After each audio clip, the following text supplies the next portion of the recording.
जय हिंद के साथ आज फिर एक नई वीडियो के साथ बन चुके हैं और आ चुके हैं जहां हर एक राज्य की एक नई बातें आपको बता रहे हैं। तो यहाँ पे भी आपको क्या दिख रहा है, एक बढ़िया सा इमेज और उसमें कहीं ना कहीं एक सूरज की रोशनी का रिफ्लेक्शन। तो मतलब जहाँ पे सबसे पहले क्या होता है, सूरज उगता है या सनराइज होता है। तो अरुणाचल प्रदेश, जिसको हम क्या बोलते हैं, the land of the rising sun, Bharat के लिए सबसे पहले सूरज कहाँ पे दिखाई देता है? आपके अरुणाचल प्रदेश में। ठीक है, उगते हुए सूरज की भूमि या सूर्य की भूमि हम किसको बोलते हैं? अरुणाचल प्रदेश को बोलते हैं। चलो, तो इसी तरीके से चैप्टर को हम आगे करते हैं। सबसे पहले हम देखते हैं इसका प्राचीन इतिहास कैसा रहा है और क्या क्या चीजें वहाँ पे हुई है। तो ट्राइबल हैबिटेशन, मोनपा हो, आपतानी हो, नैसी हो, आदि हो, मिसमी हो, trade with Tibet and Assam. Tibet और असम के साथ काफी ज्यादा इनका व्यापार रहा है और ये चाइना से भी काफी ज्यादा नजदीक है। तो चाइना से भी इसके ताल्लुकात क्या है, काफी ज्यादा अच्छे रहे हैं। 17th सेंचुरी या मध्यकाल में इसका क्या चीजें रही है? Tibetan Buddhist influence construction the of Tawang monastery. तो यहाँ पे क्या बनाया गया? तवांग मठ का निर्माण किया गया। कब? 17वीं सदी में। इसके बाद आता है आपका 1914 ब्रिटिश शासन।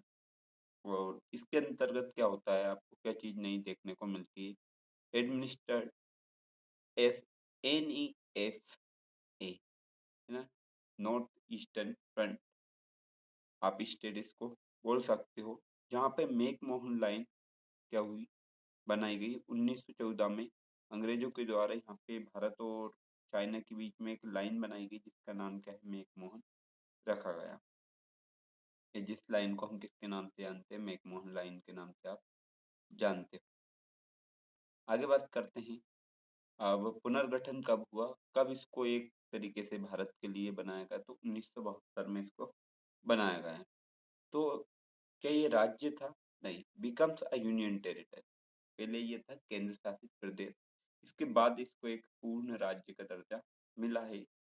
अब इस राज्य का गठन कब हुआ है? तो 20 फरवरी 1987 को राज्य का गठन हुआ है। क्या था, कौन से नंबर का राज्य रहा है आपका जब इसको बनाया गया? 20 फरवरी 1987, तो 24वें, 24th state of India, Bharat का 24वां ये राज्य बना। अब कुछ पॉलिटिकल बातों के ऊपर भी हम विशेष चर्चा कर ही लेते हैं। अभी यहाँ के करंट जो CM है वो है आपके पेमा खांडू। करंट जो गवर्नर है वो है आपके केवल्य त्रिविक्रम परनाइक, है ना, केवल्य त्रिविक्रम परनाइक। फर्स्ट CM कौन रहे? प्रेम खांडू, मतलब इनके ही नाम से आप पेमा खांडू, प्रेम खांडू, थंगन या थुंगन, इनके नाम से ही आप क्या कर सकते हो, इनको भी याद कर सकते हो। ठीक है, पहले CM कौन रहे हैं आपके? प्रेम खांडू थुंगन, और अभी के हैं पेमा खांडू। गवर्नर कौन है? केवल्य त्रिविक्रम परनाइक। और यहाँ के फर्स्ट गवर्नर जो रहने रहे हैं वो थे भीष्म नारायण सिंह। तो इसके बारे में क्या क्वेश्चन पूछा नहीं जाता, लेकिन 5 सेकेंड आपको याद रखना है। यहाँ पे टोटल कितने डिस्ट्रिक्ट हैं? तो यहाँ पे आपको 26 डिस्ट्रिक्ट, मतलब 26 जिले, और 26 जिलों में 60 असेंबली सीट आपको देखने को मिल जाएगी। एक सदनीय सीट होती है, मतलब एक ही सदन यहाँ पे है। साथ में आपको 2 लोकसभा सीट यहाँ से मिलती है और एक राज्यसभा की सीट यहाँ से मिलती है। कुछ राज्यों से एक एक सीट मिल रही थी, यहाँ से आपको लोकसभा के लिए 2 सीट मिल जाती है। इससे आगे बढ़ते हैं तो इसकी जियो पॉलिटिकल लोकेशन क्या है, मतलब किस जगह पे ये स्थित है, वो हम देखते हैं। तो इसके वेस्ट साइड में है, पश्चिम साइड में एक देश है भूटान। ठीक है, नॉर्थ में तो चाइना है, और नॉर्थन साइड में कौन? चाइना और तिब्बत आपको देखने को मिल जाएंगे।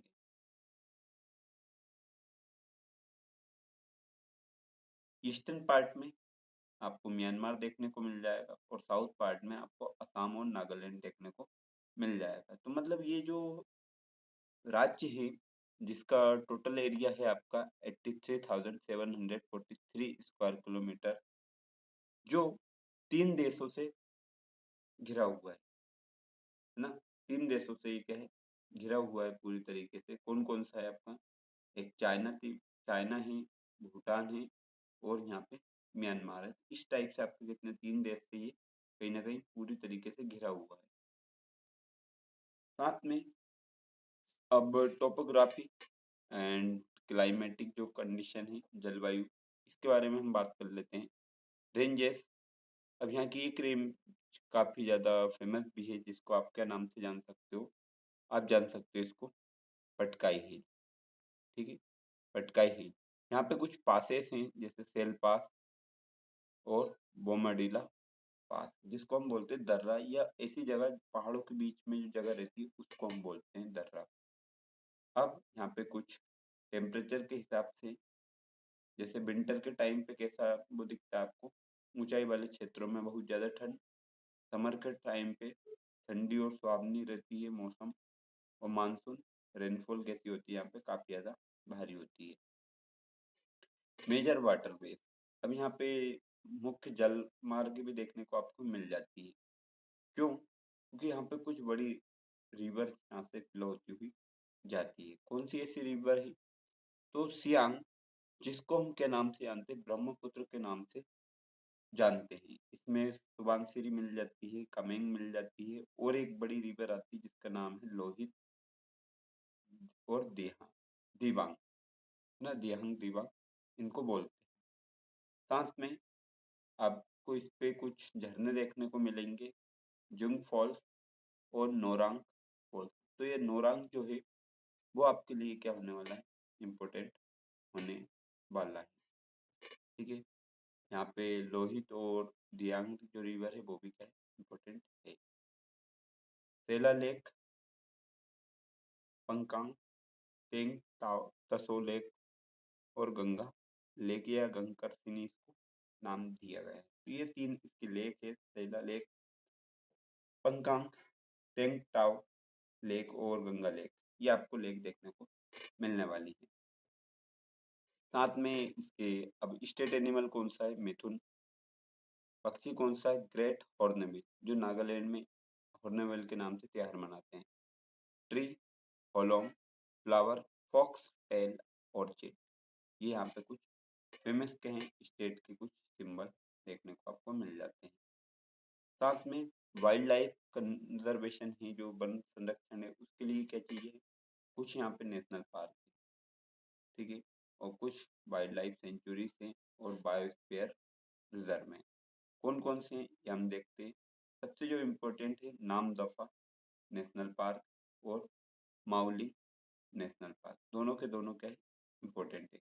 वाइल्ड लाइफ सेंचुरी की पक्कई वाइल्ड लाइफ सेंचुरी और eagle nest wild life sanctuary. साथ में बायोस्फीयर रिजर्व दिहांग दिबांग बायोस्फीयर रिजर्व, जो काफ़ी बड़ा है, काफ़ी ज़्यादा फेमस भी है ना? नामदफा है, माउलिंग है, पक्के, ईगल नेस्ट, ये 2 वाइल्ड लाइफ सेंचुरी, 2 ही आपके नेशनल पार्क और एक बायोस्फीयर रिजर्व। साथ में जो यहाँ की ट्राइब जो है, कौन-कौन सी ट्राइब आपको यहाँ पे या किस टाइप के लोग यहाँ पे आपको देखने को मिलने वाले हैं? तो यहाँ पे नीसी, अपातानी, अदी, मिसमी और मोनपा। ये क्या है, आपको लगभग 25 से ज़्यादा मेजर ट्राइब और 100 से ज़्यादा उसकी उप जनजातियाँ देखने को मिलने वाली है। यहाँ पे उनका कुछ ट्रेडिशनल क्या है, ड्रेस है, जैसे रंगीन जनजाति वस्त्र, मन को और आभूषण से सजाए जाने वाले, जैसे नागालैंड और मणिपुर में हम देख रहे थे उस टाइप से। साथ में सांस्कृतिक परिदृश्य, अब क्या देखते हैं, कुछ मेजर फेस्टिवल कौन कौन से हैं। तो मेजर फेस्टिवल हैं लोसार, सोलुंग, न्योकुम और धरी। साथ में आपके फोल्क डांसेस देखने को मिलने वाले हैं, फोनू, भुइया और अजी लाहौरी। फेमस फूड क्या क्या खाने में पसंद करते, तो थुक्पा, जान, राइस विद बम्बू सूट और अपोंग, जिसको ट्रेडिशनल राइस भी बोलते हैं। लोकल लैंग्वेज कौन सी है यहाँ पे, न्यासी, अदी, अपातानी, मोनपा और मिस्मी। ये क्या है, यहाँ पे कुछ इनकी सामान्य भाषाएं होने वाली है। कुछ रिलीजन, आर्किटेक्चरल हेरिटेज, है ना, धर्म और वास्तुकला विरासत, रिलीजियस साइट्स या प्रसिद्ध धार्मिक स्थल, और दूसरा आता है ट्रेडिशनल आर्किटेक्चर या पारंपरिक वास्तुकला जो पुराने टाइम पे बनाते हैं। तो ये वाली जो चीजें दिख रही है आपको, ये आपको ध्यान से याद रखना, ये आपके एनसीईआरटी में भी देखने को मिल जाएगा। मतलब इस टाइप के घर क्यों बनाते थे, लकड़ियों के, ये जो भी चीजें थी उससे। Tawang monastery, largest monastery in the India, strong Tibetan Buddhist influence, Bharat का सबसे बड़ा बौद्ध मठ यहीं पे है। साथ में गोल्डन पगोड़ा या नमसाई इसको बोलते हैं। पगोड़ा का देश इसके साइड वाले को बोलते हैं म्यांमार को। और परशुराम कुंड आपको यहाँ पे देखने को मिलने वाला है। इधर जो इनका घर है, बांस की लकड़ी से बने घर मिल जाते हैं आपको, लॉग साट इसको हम बोलते हैं इधर का। इकोनॉमिक ड्राइवर्स, आप किसकी चीज पे इकोनॉमी इसकी डिपेंड है, एग्रीकल्चर, जिसमें ये किस चीज का उत्पादन करते हैं, राइस, मेज, मिलेट, व्हीट। कैश क्रॉप के रूप में ये करते हैं, नकदी फसल में टी है, रबर है, जिंगर है और ऑरेंज है। मिनरल खनिज कौन से मिलेंगे यहाँ पे, कोल, लाइमस्टोन, ग्रेफाइट, ये आपको देखने को मिल जाएंगे। और मेजर जो इंडस्ट्री देखने को आपको मिलेगी, मुख्य प्रमुख उद्योग, वो आपको हैंडीक्राफ्ट मतलब हाथ से बनी हुई चीजें, बम्बू इंडस्ट्री और स्मॉल एग्रो इंडस्ट्री, ये आपको यहाँ पे देखने को मिलने वाली है। साथ में कुछ इंफ्रास्ट्रक्चर डेवलपमेंट के काम हैं, जो बुनियादी ढांचा हैं, जैसे ट्रांसपोर्ट के लिए कौन सी चीजें, एयरपोर्ट कौन सा देखने को मिल रहा है आपको, Donyi Polo airport, Itanagar, railway, Naharlagun railway station. और एक और आपको देखने को मिल जाएगा हाईवे जो है, trans Arunachal Pradesh highway project, जो काफी बड़ा यहाँ पे होने वाला है। साथ में आपको पावर के क्षेत्र में hydro electric, Subansiri hydro electric project, ये सुबनसिरी रिवर पे बनाया गया। मेजर अर्बन सेंटर कौन सा है, कौन कौन से इसके मुख्य शहर है, तो ईटानगर है, तवांग है, पासीघाट है और जीरो है, ये इसके मुख्य शहर है। अब एजुकेशन, जनसंख्या और शिक्षा के बारे में, तो एक साइड हम इसकी डेमोग्राफी देखने वाले हैं, मतलब जनसंख्या, दूसरी साइड इसकी शिक्षा देखने वाले हैं। तो यहाँ की टोटल जो पॉपुलेशन होने वाली है वो कितनी होगी, आपकी टोटल पॉपुलेशन है 1.38 मिलियन, मतलब 10,38,000 के लगभग यहाँ पे 2011 की जनगणना। डेंसिटी देखो, मतलब 1 स्क्वायर किलोमीटर में मात्र कितने लोग यहाँ पे निवास कर रहे हैं, 17। ठीक है, कितने लोग, 17 लोग निवास कर रहे हैं, काफी बढ़िया है ना। यहाँ पे 1.13 मिलियन था। और मेजोरिटी जो रूल है वो लो अर्बन, मतलब ज्यादातर लोग वहाँ पे गाँव में रहते हैं। अब लिटरेसी की बात कर लेते हैं, तो यहाँ पे लिटरेसी है 66.95%, मतलब शिक्षित लोग कम है ना। उनकी संख्या क्या देखने को मिलेगी आपको, थोड़ी सी कम देखने को मिलने वाली है। कुछ एजुकेशन के लिए संस्थाएं हैं, कौन कौन सी है आपकी, तो वो है आपकी राजीव गांधी यूनिवर्सिटी या Arunachal university of study, NIT Arunachal Pradesh हो, या NERIST, इस टाइप से। अब कुछ है टूरिज्म मैप, अब इस टाइप से आप देख सकते हो, जैसे आपको घूमने के लिए जाना है तो आप जीरो वैली घूम सकते हो, बोमडीला जो पास है उसको, ईटानगर शहर को, रोयांग को और पासीघाट को आप घूम सकते हैं, है ना। यहाँ पे तवांग ही, तवांग काई के लिए है, रिलीजियस जो मठ है काफी बड़ा, और ट्रैकिंग के लिए ये जगह पे आप जा सकते हो, रिवर राफ्टिंग, ट्रैकिंग वगैरह के लिए यहाँ पे रिवर है, माउंटेन भी है, सारी चीज़ें आपको देखने को मिल जाती है। कुछ प्रसिद्ध व्यक्ति यहाँ की, जैसे पॉलिटिक्स के क्षेत्र में आप देखोगे तो आपको मिल जाएंगे पेमा खांडू, जो अभी के टाइम के चीफ मिनिस्टर है। फ्रीडम स्ट्रगल में आपको देखने को मिलते हैं मतमूर जमहो, और लिटरेचर के उसमें ममांग दाई, है ना, ये जो एक राइटर थे। और स्पोर्ट्स के उसमें आपको तवा तेदिर देखने को मिल जाएंगे। तो जीके क्वेश्चन कुछ महत्वपूर्ण, है ना। लैंड ऑफ द राइजिंग मतलब उगते सूरज की भूमि बोलते हैं, पूर्वोत्तर भारत का सबसे बड़ा राज्य यही है। और तवांग मठ भारत का सबसे बड़ा बौद्ध मठ है। तवांग मठ, है ना, भारत का सबसे बड़ा बौद्ध मठ है। चीन के साथ सबसे लंबी अंतर्राष्ट्रीय सीमा साझा करता है यही राज्य। तो कैसी लगी हमारी ये जबरदस्त वीडियो?